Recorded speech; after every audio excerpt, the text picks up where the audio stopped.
in particular happened on Marrowfield Lane, and that was exactly how the residents preferred it. The lane curved gently from east to west, not sharply enough to be memorable and not straight enough to be efficient. It was paved many years ago with ordinary asphalt that had faded into a soft gray, the sort of gray that never demanded attention. Small cracks had appeared over time, but none of them were urgent. They simply existed, quietly widening and narrowing with the seasons, as cracks tend to do when left alone. At the eastern end of the lane stood a bus stop that was rarely used. Its bench was made of wood that had been repainted several times in a brownish color that sat somewhere between walnut and dust. The paint was not fresh, nor was it peeling dramatically. It had reached a comfortable middle state, where it neither impressed nor disappointed anyone who happened to sit there. No one was sitting there now. The air was mild, in the way that air often is just before evening settles in completely. Not warm enough to notice, not cool enough to mention. The kind of air that allows you to forget about the weather entirely.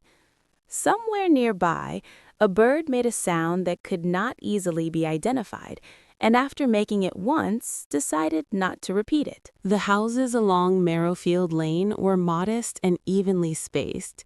Each one seemed aware of its role and performed it without complaint.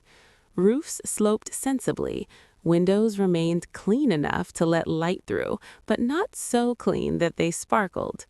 Curtains hung quietly inside, neither open nor closed enough to signal any strong opinions. House number 12 had a mailbox that leaned very slightly to the left.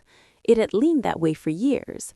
At one point, someone had considered fixing it, but the lean never became worse, and so the idea faded.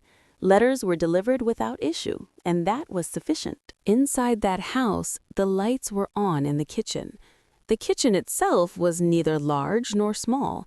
Its tiles were a pale color that once had a name, though no one remembered it now.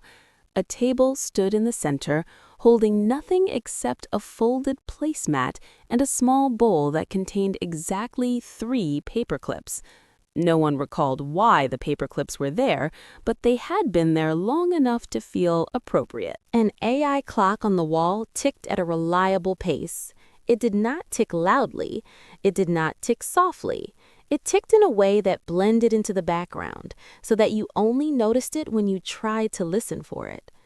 The kettle on the counter was cold. Earlier in the day, someone had thought about making tea, but the thought passed naturally, without resistance, like a cloud drifting beyond view. The kettle remained where it was, content in its unused state. Outside, the sky began its slow transition into evening. The change was so gradual that it would have been difficult to pinpoint the exact moment it began. Colors softened. Shadows lengthened without announcing themselves. The lane accepted the change without reaction.